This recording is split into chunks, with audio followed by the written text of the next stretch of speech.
Bonjour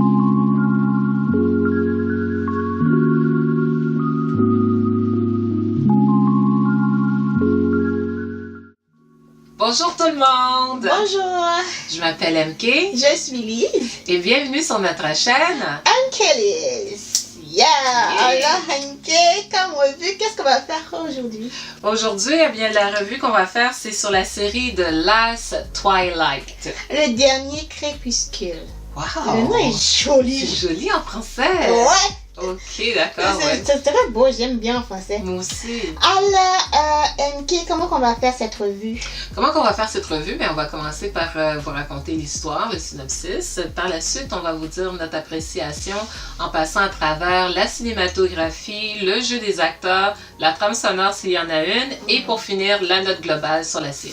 Exactement, mais juste avant de débuter la revue de cette semaine, si vous n'êtes pas encore abonné à notre chaîne, n'hésitez pas à le faire, mais surtout à likez, partagez, commentez et abonnez-vous. Ouais, exactement. Ça nous fera plaisir. Alors, MK, explique-nous cette série. Ok, alors The Last Twilight, en partant, c'est un boys love thaïlandais de 12 épisodes. Ok, c'est un drame romantique dans le fond et c'est l'histoire d'un jeune homme qui va perdre la vue dans quelques mois, 90 jours pour que ça soit clair, là, qui a un nouveau aide-soignant. Et cet aide-soignant-là, c'est notre héros principal qui l'a choisi parce que il n'avait pas pitié. Il n'a pas agi avec lui de façon à lui faire comprendre qu'il avait pitié de sa situation, etc. Alors, c'est pour ça qu'il l'a choisi. Et au final, on est en train de voir la progression de leur relation tout au long de la série. Exactement, c'est très bien expliqué.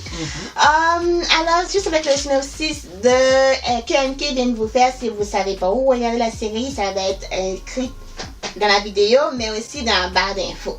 Ça m'étonnerait. Alors, c'est parti, MK, avec la cinématographie. Oui. T'as pensé quoi?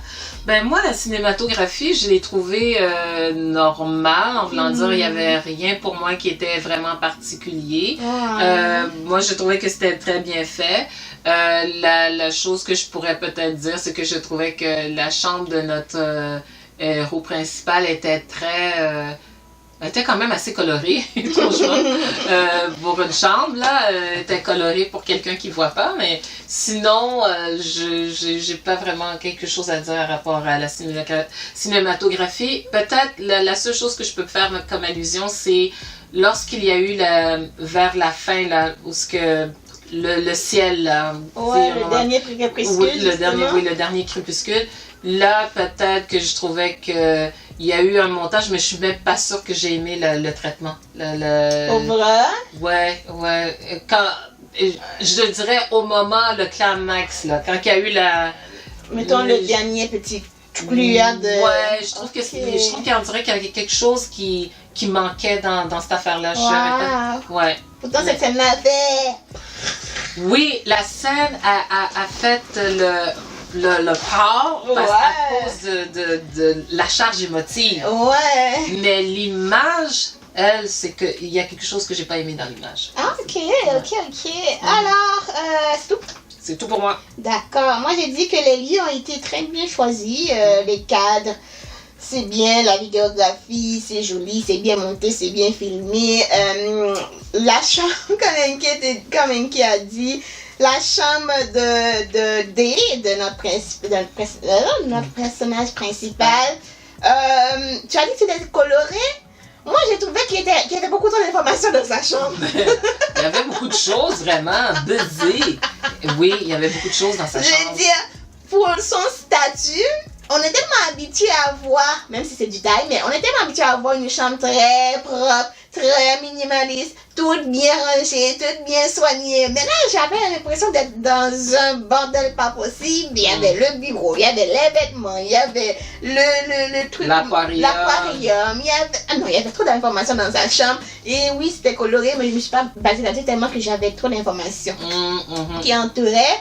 À l'inverse de Jimmy, plutôt Mock, qui c'était plus petit endroit où habiter, ça correspondait avec sa personne, avec son style, c'est simple, c'est vite fait, j'ai pas à me casser la tête, j'ai pas vraiment à me soucier de qu'est-ce que les autres vont penser, voilà, je viens, je dors, je mange, je bois, bye. Voilà. C'est tout. Donc, j'aimais bien. Mais après ça, rien d'autre. C'était simple. Alors, on poursuit avec le jeu des acteurs. Le jeu des acteurs. Alors, le jeu des acteurs, j'ai commencé par Jimmy, joué par Mock. Qui jouait Mock. Ouais, qui est joué par Jimmy. Alors, lui, je trouvais que c'est quelqu'un qui avait une sorte de barrière en lui. Et il était empathique. Je sais pas pourquoi, mais j'aimais le fait qu'il était empathique. Qui était empathique. Empathique ou antipathique, là? Empathique. Ok, il est empathique. Ok, c'est beau. Ouais. C'est ça, non? Attends. Quand on manque d'empathie, là. Ben, on est antipathique. Ok, c'est ça? Reviens ma situation. Voilà, merci. J'ai aimé le fait qu'il était antipathique. Voilà. Right? Voilà. J'ai aimé ça parce que, comme tu l'as souligné au début, je me dis, si cette chose-là devrait m'arriver, j'aurais pas aimé ressentir, parce que je vais pas le voir, mais je vais ressentir que les gens me portent pitié puis qu'ils me protègent de si j'aime cogner la tête, j'aime ci, j'aime ça. Mais si c'est normal, j'aurais pas aimé non plus. Peut-être que c'est l'ego qui fait ça. Mais j'aurais pas aimé. Donc, le fait, son antipathie, j'ai bien aimé. Il y avait un petit côté froid, mais qui, au fur et à mesure que la série avance, ça se réchauffait. Il s'ouvrait de plus en plus. Il souriait de plus en plus. Il se lâchait même. Et j'ai aussi aimé la façon dont il a partagé son inquiétude quand il avait perdu D ou quand D s'est retrouvé dans des drôles de situations. Voilà. Son inquiétude. J'ai mis. Ensuite, D. Alors, D. Qu'est-ce que j'ai à dire sur lui? Il joue. J'ai mis. Il a bien joué le rôle d'un enfant gâté. Mais il a dû être dépendant des autres, mais qui veut absolument pas être dépendant des autres. Je trouve qu'il a très très bien joué son rôle. Même quand il m'énervait des fois, il m'énervait vraiment des fois, je me dis, il y a des sautes d'humeur que franchement, je peux pas supporter. Je peux pas. Et ensuite, une autre petite mention pour son frère Knight. Knight m'a pas trop marqué, c'est juste que j'ai aimé comment il était en présence de la maman et du frère. C'est comme j'avais une sorte de... Je sais pas si c'est parce que D était malade, mais il y avait une sorte de... C'est différent la façon dont la maman traite les deux. J'étais là, mais... Si Knight ressent ce qu'il ressent, parce qu'on disait qu'il ressentait comme quelqu'un qui on me met à l'écart, on me fait comprendre un petit peu que c'est un peu de ma faute. Donc, je ressentais ça. C'est pour ça. Après, les autres, là, voilà.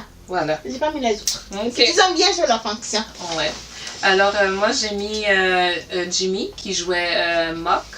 Moi, j'ai dit comme ça, la seule chose que je trouvais, c'était que je ne le trouvais pas crédible crédible pour jouer un vieux gars qui a fait de la prison. Tu sais, quand ils ont voulu mettre sa petite fausse moustache, là, j'étais come on, please. Tu sais, comme genre le garagiste. Quand il était soi-disant un garagiste dans le garage, là, puis tout ça, là, puis là, je trouvais ça moins réussi. J'ai eu l'impression qu'on essayait de le vieillir, le rendre plus vieux que qu'est-ce qu'il était vraiment. Quand il était le aide-soignant, là, c'était autre chose. Là, comme aide-soignant, là, je le trouvais très crédible. Le fait qu'il était... C'est pas qu'il était vraiment antipathique, mais il aime pas les gens qui s'apitoient sur leur sort, là. Puis s'il trouve qu'un chat, c'est un chat, un chat, c'est un chat. Fait que s'il te trouve arrogant, il te trouve arrogant. Alors, moi, j'aimais bien le fait qu'il était... c'était une personne quand même droite, qui en tant que tel, qui avait des principes, puis si, j'aime pas, si j'aime, et puis si je t'aide, je veux bien t'aider, puis si ça me tente pas, ça me tente pas. Ça, j'aimais ce côté-là. Je le trouvais pas antipathique pour autant, mais je trouvais plus comme genre que c'était quelqu'un qui était comme, ok, je suis payé pour faire telle affaire, je vais faire la job parce que je suis payé. Mais c'est pas parce que c'est pas que je m'en fous, parce qu'il y avait un côté, il s'en foutait pas. Mais, tu sais, il y avait un moment donné dans l'ascenseur, il est rentré dans... Il a vu que l'autre avait de la difficulté, mais il l'a regardé de loin. Parce qu'il voulait qu'il devienne autonome, qu'il fasse ses affaires tout seul. Fait que moi, je trouvais que c'était une façon du tough love, là. C'était mieux, là. Okay. Comme de ça. Le pousser à être autonome. Ouais, de le pousser à être autonome. Moins dépendant des autres. Fait que ça, c'était pas pire. Ensuite, on avait C qui est D. Ah, j'ai trouvé qu'il a très bien joué quelqu'un qui ne voit pas. C'est les yeux qui bougeaient pas. Moi, je me disais ça devait pas être facile. Et ça, je trouvais que c'était bien fait. Et en plus, arrogant. C'était encore pire. C'est tout ça qui avait un petit côté arrogant. Et puis, c'est comme genre... t'as pas le choix de prendre soin de moi, genre... C'était un peu bizarre parce que... Mais je trouvais que c'était bien que...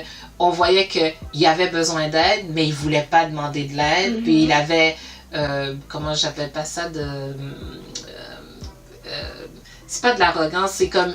Je veux me débrouiller tout seul, mais dans le fond, il est pas capable de se débrouiller tout seul. Mais quand même, le MOC lui donnait...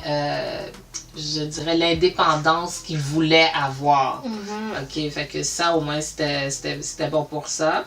J'avais pris le frère aussi, le frère de D, Knight. Je trouvais que cette famille-là, c'était songer leur affaire. Et moi, je trouvais que qu'est-ce qu'on était capable de ressentir, c'était le fait que je trouvais qu'on essayait de le faire sentir coupable, genre que c'était sa faute. But at the end of the day, il se souvenait pas, fait que... Mais c'est comme si c'est lui qui prenait la barre de responsabilité, puis c'est pour ça que, bon, il faisait ce qu'il devait faire, même si que D appréciait pas. Et puis, il faisait quand même, et il a pris Mock, Jimmy, comme étant un allié, parce que au moins, là, il faisait des efforts, il se rebellait pas.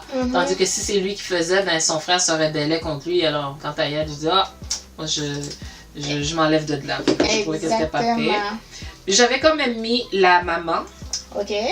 Parce que je disais comme... C'est ça qui arrive quand on a un parent qui était peut-être trop protecteur, protectrice.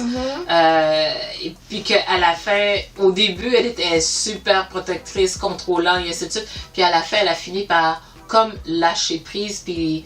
de laisser le jeune homme grandir. Là. Ok, alors je mettais la mention parce qu'il y a eu une progression dans du côté de son personnage. Alors, c'est tout ce que j'ai mis pour le jeu des acteurs. Ok, exactement. Alors, on poursuit avec la trame sonore. Oui, la trame sonore. Bon, moi, j'ai mis...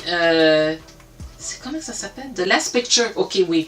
C'est la chanson de William. Last Twilight. Last Twilight, c'est le OST.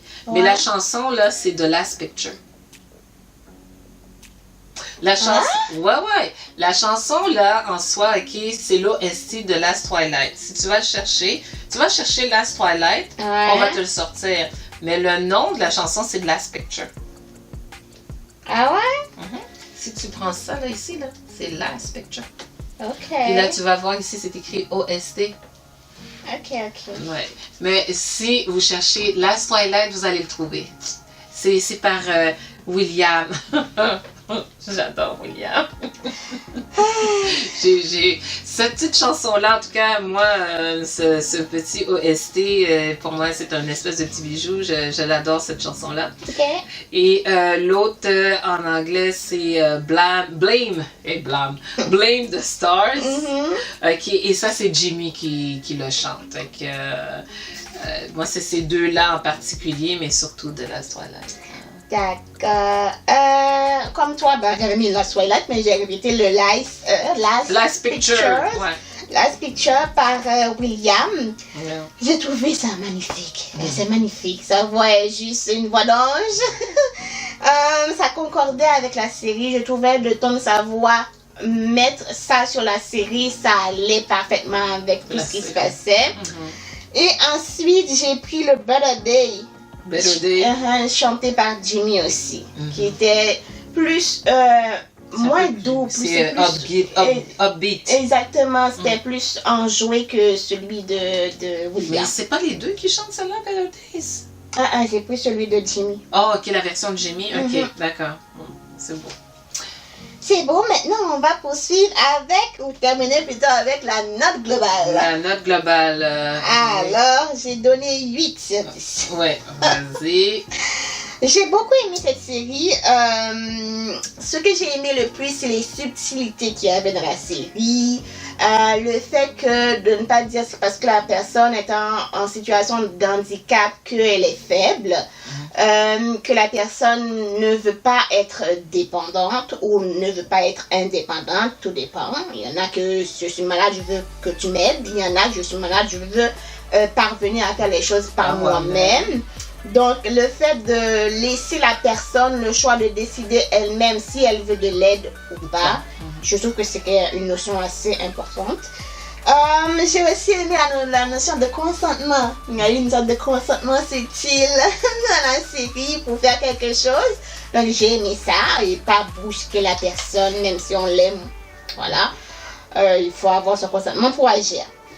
Ensuite, j'ai aimé l'alchimie quand même, les deux. Je trouve que les deux ont une très belle alchimie ensemble, peu importe le travail qu'ils font. Je trouve qu'ils ont une très belle alchimie, qu'ils se chamaillent ou qu'ils font du lover. J'adore, je prends. Ensuite, qu'est-ce que j'ai dit? J'ai trouvé qu'il y avait un peu de longueur dans la série. Il y avait un peu de longueur, on pouvait me couper certaines scènes, mais bon, ça va, il n'y a pas trop de problème. C'est tout. C'est tout? Yes. Ok. Moi, j'ai donné aussi 8 pour cette série-là. Moi, je me suis dit, ok, c'est une très belle histoire. C'est bien fait. Et au début, on a la difficulté d'adaptation des deux personnages principaux, ok, à l'un et à l'autre. Ensuite, on voit la confiance qui s'est établie entre les deux parties. Ok. On a vu, ok, l'amitié qui s'est aussi formée. On a vu aussi que comment on a pu voir le changement chez Mock, c'est-à-dire Jimmy, là, Mock qui au début percevait D d'une façon et plus ça allait, il comprenait un peu plus, il voyait mieux les choses et puis il a vu aussi que en aidant D à être plus indépendant, ça faisait que D aussi devenait plus relax là dans le fond. Là. Il était moins fatigant d'une certaine manière parce que au moins il était capable de faire des choses parce que faut pas oublier que dans le fond auparavant D était un sportif d'élite là et il était bon dans son sport et puis là finalement du jour au lendemain c'est comme s'il devient une personne dépendante, il a perdu tout son statut, qu'est-ce qu'il y avait. Et il fallait que D fasse un deuil de ça. Puis je pense qu'ils n'étaient pas encore rendus là au moment qu'ils se sont rencontrés. Puis ils ont fini par se comprendre mutuellement et ainsi de suite. J'aurais donné plus de points. La raison pourquoi que j'ai donné 8, c'est parce qu'ils m'ont... Comme Lise a été gentille de dire qu'ils ont eu des longueurs, mais moi, ils m'ont mis une soi-disant séparation que j'appelle une séparation fabriquée. Welcome to GNMTV. Ok, on m'a mis une séparation que je pense qui était carrément inutile. Non, la séparation n'était pas inutile. La forme de séparation, la façon qu'ils l'ont fait, ça c'était inutile. Parce que on peut avoir... La vie nous amène des changements et puis on doit s'adapter aux changements. Mais ça veut pas dire que quand on est en train de s'adapter, qu'on doit tout briser, c'est tout ça, là, j'étais comme beau. Surtout qu'on avait eu il y a des beaux moments dans cette série-là, même je trouve qu'il y a des parties qui sont tellement bien filmées, tellement bien photographiées que je me disais, je peux mettre ça comme fond d'écran, là, tellement que c'est beau. C'est comme si je te donne l'exemple, photos quand ils ont été au mariage. Tu sais, quand ils sont les deux, j'étais comme, c'est bien fait. C'est des belles photos et ainsi de suite. Mais j'ai déduit des points, j'aurais donné plus parce que la série a commencé très très fort. Là, quand ils ont mis cette affaire-là, j'ai fait comme... je n'ai pas trop apprécié. Et bon, ben, c'est sûr que ça finit comme ça finit, mais... même la fin, je suis un petit peu comme mitigée sur la fin. je suis pas sûre que j'aime comment que ça s'est terminé. Mais en soi, je dirais les premiers épisodes là, chef's kiss. Exactement, je suis d'accord avec toi. Fait que c'est tout pour moi pour mon appréciation. Exactement. Alors ceci complète la revue de la série The Last Twilight. Le dernier crépuscule. Ouais. On est sûr que vous avez apprécié la revue de cette semaine. Si c'est le cas, n'hésitez pas à vous abonner, à liker, à partager, commenter. Exactement. Et nous, on vous dit à la semaine prochaine pour une autre vidéo. Bye bye!